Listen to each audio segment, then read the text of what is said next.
Assalamu alaikum. My lecture today is about complex amalgam restorations. It is part 1. هذه المحاضرة حنتعامل ويا الأسنان اللي complex cavity وشون حنقدر نسوي لها الفيلنج. Such cases with complex cavity, I can deal it with two ways. Either by the do of indirect restoration and to visit restoration, and we make impression for it and send to the laboratory. After that we do cementation for it, or I can deal with it directly by the use of complex amalgam restoration. هلا عندنا الأسنان تكون بيها complex cavity ممكن إنه نتعامل وياها أما indirect عن طريق الفيلنكس اللي ممكن أسويها بالمختبر وأسوي لها cementation، وهذه بهيك حالة يحتاج لها 2 visits، أو ممكن إنه أسويها direct restoration عن طريق إنه أسوي amalgam restoration، واللي هو الموضوع محاضرتنا لليوم. What are the indications for complex amalgam restoration?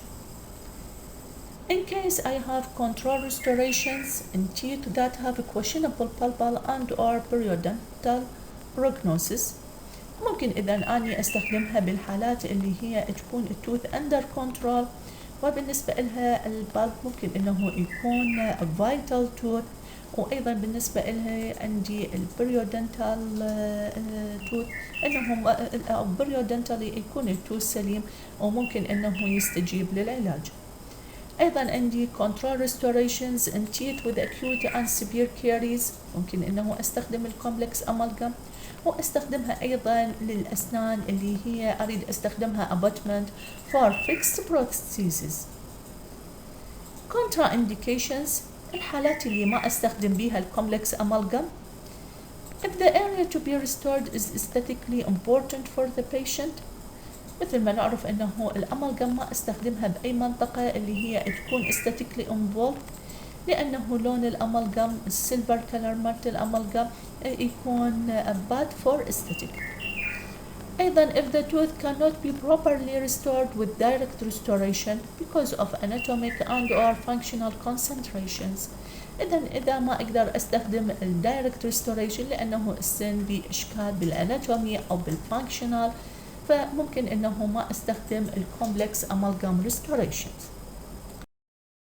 Resistance and retention form، بحالة إذا complex cavity الأمالجم تحتاج إلى resistance and retention، فهذه resistance والretention منين حنحصلها؟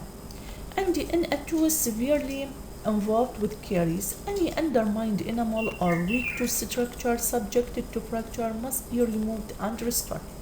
بهيجي حالة بالكومبلكس كافيتي أي structure اللي هو يكون weak، حتى إن كان هذا الستركتشر هو cusp أو unsupported enamel should be removed على مود نمنع انكساره under occlusal force. أيضا عندي when conventional retention features are not adequate because of insufficient remaining tooth structure. هنا بهذه الحالات احنا نستخدم ال conventional retention form واللي احنا ذكرناها بمحاضرات سابقة، اللي هو flat bulbal floor والgingival seat في حالة إذا class 2. أيضا إنه الbuccal and lingual walls should be converged occlusally، تبقى مثل ما هي، لكن احتمال إنه أحتاج extra retention means مثل pins slots أو حتى bonding technique for amalgam اللي حتى أزيد retention form. أيضا هذه retention features needed depend on the amount tooth structure remaining and the tooth being restored. إذا الكمية السن المتبقية بالكومبلكس كافيتي هي اللي تحدد لي كمية الإكسترا retentions means اللي أنا أحتاجها. As more tooth structure is lost, more auxiliary retention is required. كل ما أنا عندي التوث structure مفقود من عنده هواية، كل ما أحتاج أكثر بالretention. Okay, هذه البنز والslots and bonding also provide additional resistance form.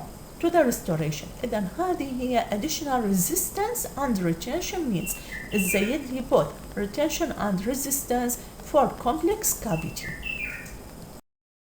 عندي موضوع جدا مهم cupping of cusp. شنو معنى cupping of the cusp؟ When caries is extensive, reduction of one or more of the cusps for cupping may be indicated. يعني بهيج حالة إذا عندي التوث structure الكيريز بيها extensive ممكن إنه أوخر أو أسوي trimming one or more of the cusp in the tooth. ليش؟ لأن هذه الكسب بهيج حالة حتعتبر هو weak area وممكن إنه هي تنكسر under occlusal force. هذه الحالة إيش وقت تكون؟ وإيش وقت أقرر إنه أسوي trimming للكسب؟ من يكون عندي facial lingual extension of the occlusal preparation exceeds 2/3 the distance between the facial and lingual cusp tip اللي هو intercuspal distance.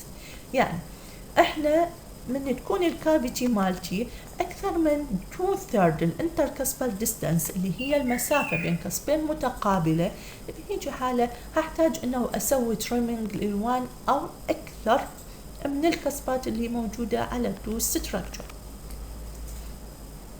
Reduction of the cusp or cusps for amalgam is usually required for the development of adequate resistance from.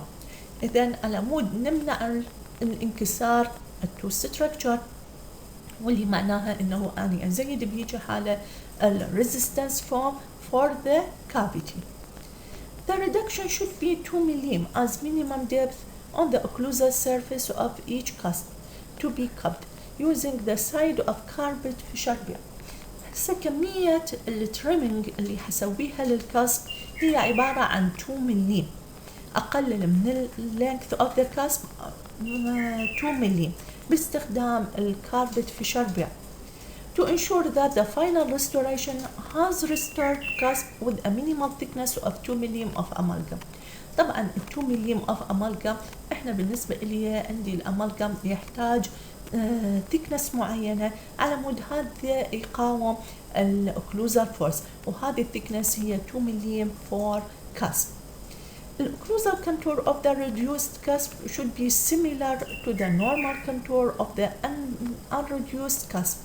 بالنسبة لي الكسب trimming لازم يكون with the same shape for the original cusp. Any sharp internal corners of the tooth preparation should be rounded to reduce stress concentration in the amalgam and thus improve its resistance to fracture from the occlusal force.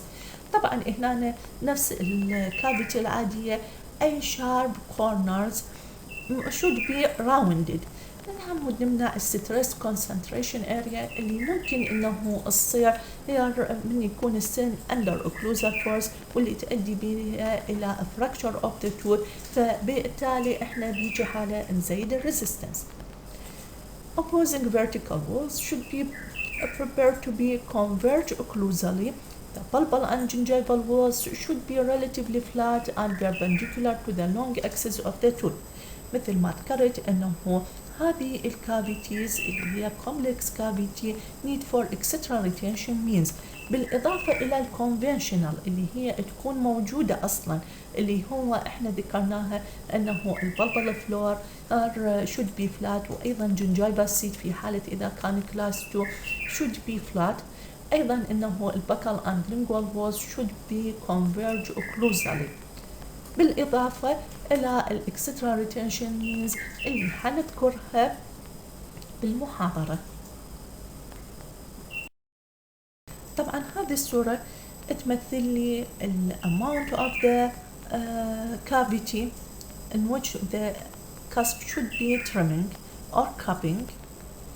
طبعا ال cupping of the cusp والtrimming يكون عن طريق الكاربت فيشر beam، وبالنسبة للكسب يبقى على نفس الأوريجينال شيب مالته، لكن يصير ريدكشن عندي باللينث مالته about 2 ملم اللي هو ننطي thickness للأمالجم about 2 ملم to withstand the occlusal force. ومثل ما قلنا إنه هذا الكاسب هو يمثل لي weak point بالكافيتي واللي ممكن إنه تتعرض إلى fracture. هنا انتهي الجزء الأول من المحاضرة اللي هو إن شاء الله حكملها بارت 2. شكرا جزيلا.